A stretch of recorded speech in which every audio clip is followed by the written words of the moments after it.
Shabbat Shalom. Shabbat Shalom. A little later this morning, we'll hear beautiful teachings from Rose and Evan, and we're so excited to celebrate you and to learn from you.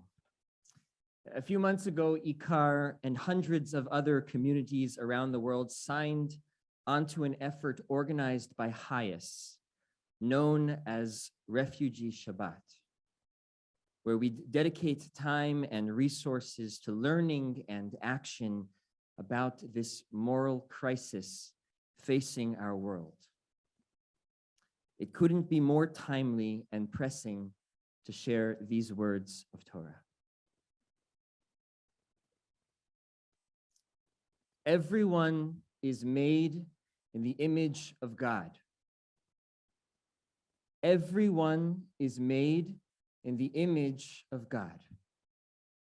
Believing otherwise is the precondition for violence, the breeding ground for prejudice. To maintain that only certain expressions of humanity are sacred, that some lives are inherently more valuable than others, is fundamentally incompatible with the truths of our tradition and the core principles of a moral society. I find myself this Shabbat, much like last, utterly heartbroken by the web of tragedy and suffering that surround us. Despite the tremendous courage and resilience of the Ukrainian people, of civilians taking up arms, desperately trying to protect their homeland, freedom, and families, we are witnessing a horrific war unfold before our eyes, leaving cities in rubble, mounting casualties, and over 1 million refugees scrambling to find safety. Putin has fed the Russian people one lie after the next. He is engaged in a cynical abuse of the term genocide, the memory of World War II and the Holocaust, and the equation of the Ukrainian state with the Nazi regime to justify the Russian government's unprovoked aggression. We have seen the Russian people take to the streets in protest and read the text messages of a Russian soldier, realizing, too late, the false pretense of this horrific war. We were told that they would welcome us, he wrote to his mother, and they are falling under our armored vehicles and not allowing us to pass. Russia's aggression against Ukraine and its neighbors has its geopolitical context, and we must be and become students of history in order to be perpetually on guard against the rise of violent and oppressive regimes. And in this setting, in this house of worship, I'm asking us to recognize the spiritual seeds of violence, the corruption of conscience that leads one person, one nation, one race to see the image of God in themselves, but not in others.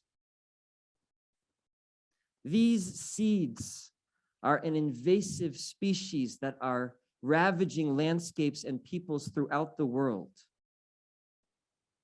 As our attention turns to Ukraine, we remain morally accountable to victims of state-sponsored violence wherever it appears. To the 6.8 million refugees from Syria, 4 million from Venezuela, 2.5 million from Afghanistan. The resettlement of refugees, wherever they come from, is a basic human right, and our tradition demands that we not turn a blind eye. Lo ta'amod al dam re'echa. Thank God for the Polish, Hungarian, Slovakian people, and many more who are opening their arms and hearts and borders to Ukrainian refugees. And we should do everything in our power to demand that our government do the same. I'm so proud to be part of a community here at ICAR that has sponsored a family from Afghanistan for resettlement in Los Angeles, helping this beautiful family find housing, jobs, schools for the children, and a safe place to live. And I pray for the day when all refugees are equally embraced, when their race, religion, and ethnicity are not seen as qualifications to assess, but as shimmers of their God-given beauty. 7 years ago, when over 900,000 migrants and refugees arrived on European shores, fleeing war and persecution, Rabbi Jonathan Sacks wrote the following words. I used to think that the most important line in the Bible was, love your neighbor as yourself. And then I realized that it's easy to love your neighbor because they are usually quite like yourself. What's hard is to love the stranger, one whose color, culture, or creed is different from yours. That is why the command, love the stranger, because you were once strangers, resonates so often throughout the Bible. It is summoning us now. In a world of increasingly dominated by a hatred of the other, by the projection of the stranger as dangerous or inferior, can we heed the call of our sacred text? Love the stranger because you were once strangers is the Torah's way of asking us to find the particularistic experience of suffering and dislocation and transform it into a universalistic calling. Go inward into the depths of your pained history in order to see its patterns playing out everywhere else, in order to fiercely love the person you might have otherwise overlooked.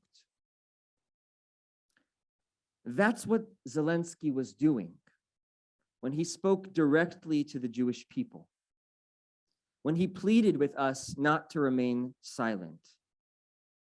Nazism is born in silence.